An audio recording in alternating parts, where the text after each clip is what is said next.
नमस्कार दोस्तों, हमारे चैनल गेट इंस्पायर्ड में आप सभी का स्वागत है।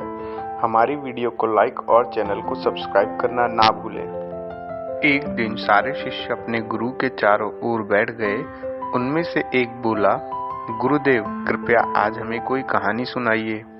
गुरु बोले, ठीक है, पर कहानी पूरी होने पर मैं तुमसे एक प्रश्न पूछूंगा। कहानी सुनने की उत्सुकता में वे सब बोले, ठीक है, हम तैयार हैं। गुरु ने कहानी सुनाना शुरू किया। एक गांव में एक मोटी भैंस थी। रोज ही मैदान में चरने के लिए जाते समय वह एक झोपड़ी के पास से गुजरती। झोपड़ी की छत पर लोगों ने भूसे के बंडल रखे हुए थे, जिससे झोपड़ी अंदर से ठंडी रहे। वो भैंस अपना सिर उठाकर उसकी पहुंच में जितने बंडल आते उतने गिराकर नाश्ता करती। एक बार जब वो बहुत प्रयत्न करके भी कोई बंडल नहीं खींच पाई तो उसने सोचा, जब इन लोगों ने झोपड़ी की छत पर इतने बंडल रखे थे तो झोपड़ी के अंदर और कितने सारे रखे होंगे। लेकिन झोपड़ी की खिड़की हमेशा बंद रहती थी और भैंस देख नहीं पाती थी कि खिड़की के अंदर क्या है। एक दिन चरने के लिए मैदान की ओर जाते समय जब वो झोपड़ी के पास से गुजरी तो उसकी आंखें आश्चर्य से चमक उठी। खिड़की खुली थी। उत्साहित होकर भैंस खिड़की के पास गई और सावधानी से उसने अपना सिर अंदर डाला। वो कुशलता से अपना सिर घुमा रही थी, जिससे उसके सींग कहीं फंस ना जाएं। जैसी कि उसे आशा थी, झोपड़ी के एक कोने में भूसे के बहुत सारे बंडल थे, लेकिन अपनी गर्दन को पूरी तरह से तान कर भी वो भूसे तक नहीं पहुंच पा रही थी। तब उसने अपने शरीर को थोड़ा और अंदर दबाकर खिड़की से अंदर जाने की कोशिश की। उसके सींग, चेहरा, गर्दन सब कुछ अंदर थे, पर भूसा अभी भी उसकी पहुंच से बाहर था।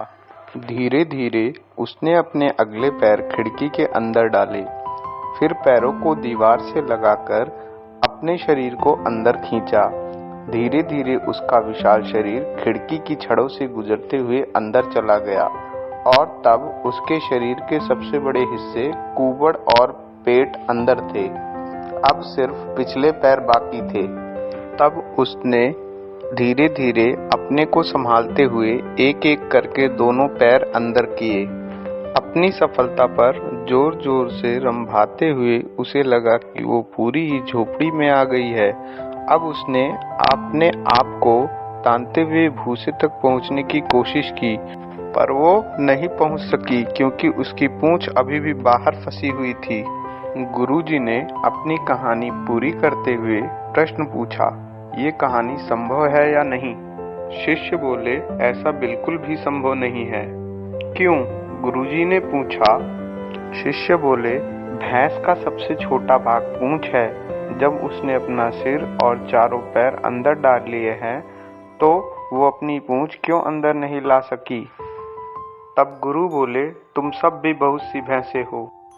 दोस्तों, आप जब एक परिस्थिति से दूसरी परिस्थिति में जाते हैं, आपको जिसके बारे में कुछ पता नहीं है, अब अचेतनता में आप किसी परिचित चीज को पकड़े रखते हैं और उसे छोड़ने के लिए तैयार नहीं होते। लोग अपने भूतकाल की किसी चीज से जुड़े रहते हैं या ऐसा कुछ जो उन्होंने सीखा या जिसका उन्होंने आनंद लिया है, उसको हमेशा अपने मन में रखते हैं।